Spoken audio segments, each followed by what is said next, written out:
Hi friends, welcome to Malar Karthick channel. இன்னைக்கு இந்த வீடியோல பால் ரவை கேசரியை எப்படி நம்ம செய்ய போறோம் தான் இந்த வீடியோல பார்க்க போறோம். வாங்க வீடியோக்குள்ள போலாம். நான் இந்த ரவை பால் கேசரியை வச்சு அதுக்கப்புறம் 3 டிஷ் நான் பண்ண போறேன். ரவை கேக், ரவை பாயாசம், அதுக்கப்புறம் ரவை குல்ஃபி. இது எப்படி பண்றேன்னு நான் இதில சொல்றேன். இந்த பால் கேசரியை நம்ம ஒரு 10 நிமிஷத்துலேயே ஈஸியாக வீட்டில் செஞ்சிடலாம். இந்த பால் கேசரியில் நம்ம தண்ணி எதுவும் ஆட் பண்ணாமல் வெறும் பாலாலே செய்யறதுனால இந்த ரவை பால் கேசரி ரிச் அண்ட் க்ரீமி டேஸ்ட்டாக இருக்கும். நம்ம இப்போ இந்த பால் கேசரி பண்ணுறதுக்கு ஃபஸ்ட்டு பாலை நம்ம கொதிக்க வச்சு எடுத்து வச்சுக்கலாம். அதுக்கப்புறம் நான் கலருக்காக ஒரு பிஞ்சு குங்குமப்பூ போட்டு சூடான பாலை அதில் ஊற்றி நான் கலந்து எடுத்து வச்சுக்கிறேன். உங்களுக்கு வேணும்னா நீங்கள் ஃபுட் கலர் கூட ஆட் பண்ணிக்கலாம். நம்ம இந்த பால் கேசரியில் குங்குமப்பூ கலக்கும் போது அதோட ஃப்ளேவர் ரொம்ப நல்லாயிருக்கும் கேசரிக்கு. ஸோ அதனால் நான் குங்குமப்பூ ஆட் பண்ணிக்கிட்டேன். இந்த கேசரி பண்ணுறதுக்கு ஒரு அகலமான வெயிட்டான பாத்திரமாக எடுத்துக்கோங்க. ஏன்னா கொஞ்சம் அகலமாக இருந்துச்சுன்னா சீக்கிரமாக நம்ம செஞ்சிடலாம். வெயிட்டாக இருந்துச்சுன்னா அடி பிடிக்காது. ஸோ அதனால் நல்லா ஒரு அகலமான பாத்திரமாக வெயிட்டான பாத்திரமாக எடுத்துக்கோங்க. நான் இன்றைக்கி குக்கர் தான் யூஸ் பண்ணியிருக்கேன். ஏன்னா என்னோடய குக்கர் தான் கொஞ்சம் வெயிட்டாக இருக்கும், அகலமாக இருக்கும். ஸோ அதனால் நான் இன்றைக்கி குக்கரில் தான் பண்ணுறேன். ஃபஸ்ட்டு நம்ம 2 டேபிள் ஸ்பூன் நெய் போட்டுட்டு, நெய் சூடானதும் ஒரு கைப்பிடி பாதாமை போட்டுட்டு ஒரு பெரட்டிட்டு இப்போ அடுப்பை சிம்மில் வச்சுட்டு நம்ம ரவையை ஆட் பண்ணிக்கணும். கேசரிக்கு ரவையை சூஸ் பண்ணும் போது நல்லா நைஸான ரவையாக எடுத்துக்கோங்க. அதுதான் கேசரிக்கு நல்லாயிருக்கும். பாதாமை 2-3 பீஸாக கட் பண்ணி நான் ஆட் பண்ணியிருக்கேன். ஏன்னா நம்ம சாப்பிடும் போது அது பல்லில் கடிப்பட்டுச்சுன்னா நல்லாயிருக்கும். ஸோ அதனால் நான் கடிப்படுற மாதிரி பாதாம் கட் பண்ணி ஆட் பண்ணியிருக்கேன். நீங்கள் நட்ஸுக்கு பாதாம், கேஷ்யூ நட்டு, காஞ்ச திராட்சை கூட ஆட் பண்ணிக்கலாம். நான் இன்றைக்கி பாதாம் மட்டும்தான் ஆட் பண்ணியிருக்கேன்.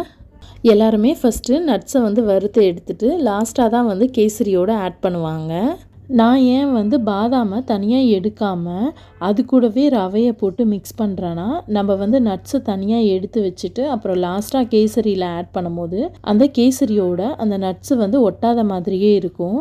ஸோ அதனால தான் நான் இந்த பாதாமோடையே ரவையெல்லாம் போட்டு வேக வைக்கிறதுனால அந்த பாதாம்லேயும் அந்த பால், அதுக்கப்புறம் சுகரு, குங்குமப்பூ ஃப்ளேவர் எல்லாம் அதுலேயும் ஊறி இருக்கும். ஸோ சாப்பிடும் போது அந்த பாதாமோட டேஸ்ட்டும் ரொம்ப நல்லாயிருக்கும்.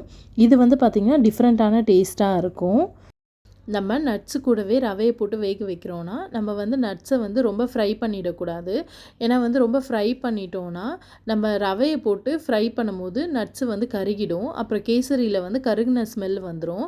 ஸோ அதனால் நம்ம நட்ஸு கூட ரவையை போட்டு வேக வைக்கும் போது நட்ஸை போட்டு ஒரு பெரட்டிட்டு நம்ம ரவையை ஆட் பண்ணிடணும். இப்போ பாதாமோட ரவையை போட்டுட்டு அடுப்பை சிம்மில் வச்சுட்டு 2-3 நிமிஷம் ரவையை நல்லா வறுக்கணும். ரவை நல்லா வறுபடும் போது ரவையோட ஸ்மெல் நல்லா வரும். இப்போ ரவை நல்லா வறுபட்டுருச்சு. இப்போ நம்ம ரவை கூட பாலை சேர்த்துக்கலாம். நான் 1 கப்பு ரவைக்கு 4 கப்பு பால் எடுத்திருக்கேன். ஏன்னா நம்ம தண்ணி ஆட் பண்ணாமல் ஃபுல்லாகவே பாலில் செய்யறதுனால கேசரி கொஞ்சம் ஆறுனதும் கட்டிடும், கேக் மாதிரி ஆகிடும். ஸோ அதனால் நான் 1 கப்பு பால் எக்ஸ்ட்ராவாகவே ஊற்றிருக்கேன். 1 கப்பு ரவைக்கு 4 கப்பு பாலை ஆட் பண்ணியிருக்கேன். நம்ம ரவையில் பால் ஊற்றும் போது ஒரே டைமே ஃபுல் பாலையும் ஊற்றிடணும். ஏன்னா நம்ம கொஞ்சம் கொஞ்சமாக கலக்கும் போது கட்டிடும். நான் 2-3 டைமாக பாலை ஆட் பண்ணதுனால எனக்கு ரவை கட்டிடுச்சு. ஆனாலும் ஒன்றும் பிரச்சனை இல்லை. நான் ரவையை நெய்யில் ரோஸ்ட் பண்ணதுனால கரண்டியால் வச்சு நசுக்கி விட்டதும் அந்த கட்டிலாம் கரைஞ்சிடுச்சு. இந்த பால் ஆட் பண்ணும் போதே நம்ம குங்குமப்பூ கலந்து வச்ச அந்த பாலையும் நம்ம ஆட் பண்ணிக்கணும். நீங்கள் குங்குமப்பூக்கு பதிலாக ஃபுட் கலர் கூட ஆட் பண்ணிக்கலாம். நம்ம ரவையை ஒரு 2 நிமிஷம் வேக வச்சுக்கலாம். நம்ம ரவையை வேக வச்சதுக்கப்புறம் தான் சர்க்கரையை சேர்க்கணும். ரவை வேகிறதுக்கு முன்னாடி நம்ம சர்க்கரையை சேர்த்தோன்னா ரவை வேகாது. ஸோ அதனால் ரவையை வேக வச்சதுக்கப்புறமேட்டா நம்ம சர்க்கரையை ஆட் பண்ணிக்கலாம். இப்போ நம்ம ரவை கூட சர்க்கரை ஆட் பண்ணிக்கலாம். 1 கப்பு ரவைக்கு 3/4 கப்புலேருந்து 1.5 கப்பு வரைக்கும் சர்க்கரை நம்ம சேர்த்துக்கலாம். நான் இன்றைக்கி 1 கப்பு ரவைக்கு 1 கப்பு சர்க்கரை தான் சேர்த்துருக்கேன்.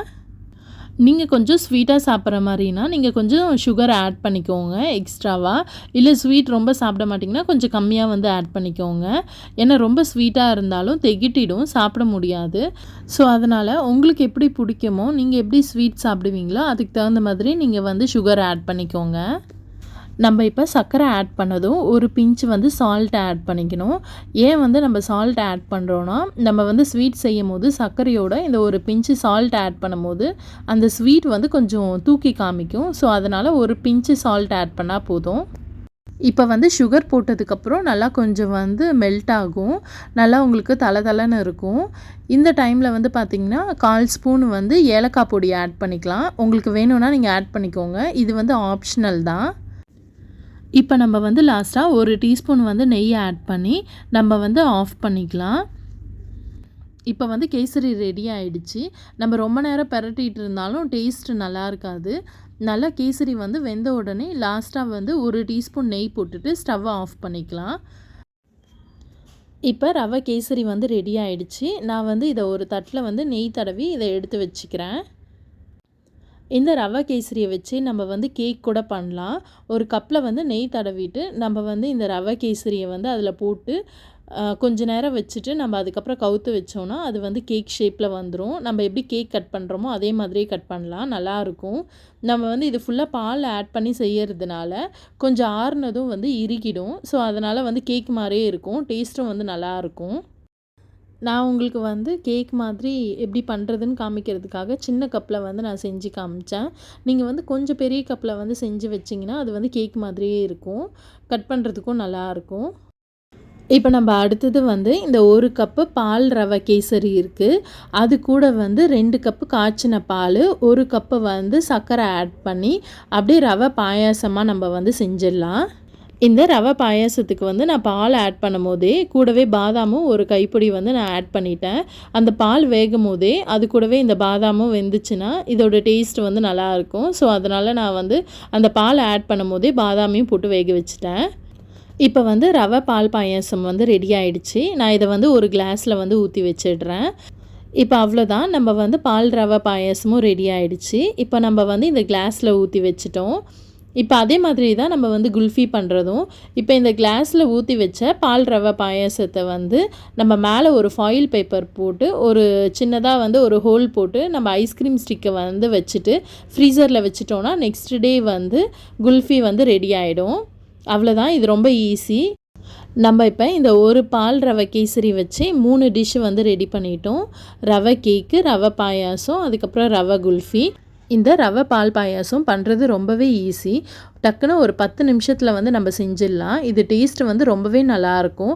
நம்ம கடையில் வாங்குகிற மில்க் ஸ்வீட் மாதிரியே இருக்கும். பசங்களுக்கு வந்து ரொம்பவே பிடிக்கும். நீங்களும் இதை ட்ரை பண்ணிவிட்டு எப்படி இருந்ததுன்னு கமெண்ட்ஸில் சொல்லுங்கள். உங்களுக்கு இந்த வீடியோ பிடிச்சிருந்தா லைக் பண்ணுங்கள். உங்கள் ஃப்ரெண்ட்ஸ் அண்ட் ஃபேமிலியோடு ஷேர் பண்ணிக்கோங்க. மறக்காமல் மலர் கார்த்திக் சேனலை சப்ஸ்கிரைப் பண்ணிவிட்டு பெல் ஐக்கானையும் கிளிக் பண்ணிடுங்க. Thank you. Have a nice day.